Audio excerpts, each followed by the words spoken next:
नमस्कार, मी किशोर कारभारी कळडिले.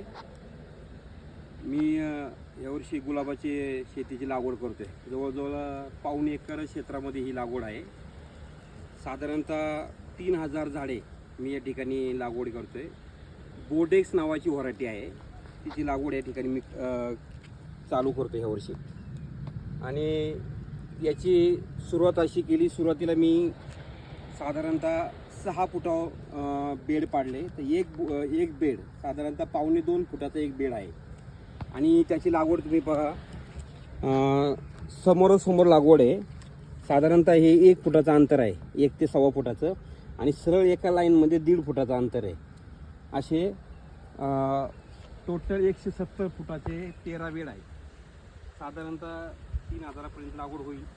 तर याची सुरुवात अशी केली, बेड पाडल्यानंतर दुसऱ्या दिवशी मी प्रथम, कारण एक महत्त्वाचा विषय असतो, आपल्या जमिनीमध्ये बुरशीचं प्रमाण वाढलेलं असतं. त्यासाठी सुरुवातीला बेड ओल्ले करणे गरजेचं असते. मी ड्रिप केल्यानंतर सुरुवातीला 1 दिवस बेड ओल्ले केले आणि दुसऱ्या दिवशी जीवामृतचं ड्रिंचिंग केलं. तर सुरुवातीला पाणी दिलं, त्यानंतर जीवामृत सोडलं. 1 दिवस जीवामृत सोडल्यानंतर परत तिसऱ्या दिवशी मी निमार्कचं ड्रिंचिंग केलं. असं 2 दिवस ड्रिंचिंग करून पुन्हा एकदा एक ऑर्गॅनिकमध्येच उन्नीसाठी एक औषध मार्केटमध्ये आलेलं आहे, तर त्याचंसुद्धा ड्रिंचिंग मी केलेलं आहे. म्हणजे असं 3 दिवस सलग ड्रिंचिंग केलं व बेड एकदम गार झालेला आहे, शांत. आणि आज त्याची लागवड मी या ठिकाणी करतोय. अतिशय सुंदर अशी लागवड या ठिकाणी होते. यामध्ये भेसळ डोस म्हणून मी कंपोस्ट खत त्याच्यामध्ये टाकतोय. तर साधारणतः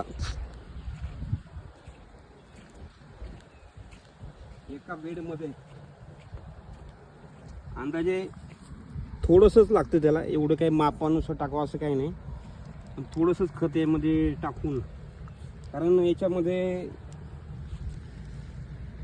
रत्नप्रभा जीवामृत उत्पादक गटाच्या माध्यमातून हे जीवामृत असेल, त्याचप्रमाणे कंपोस्ट खत असेल, या ठिकाणी मी त्यांच्या मार्गदर्शनाखाली या गुलाबासाठी संपूर्ण सेंद्रिय खत त्यांच्या माध्यमातून या ठिकाणी घेतलं आहे.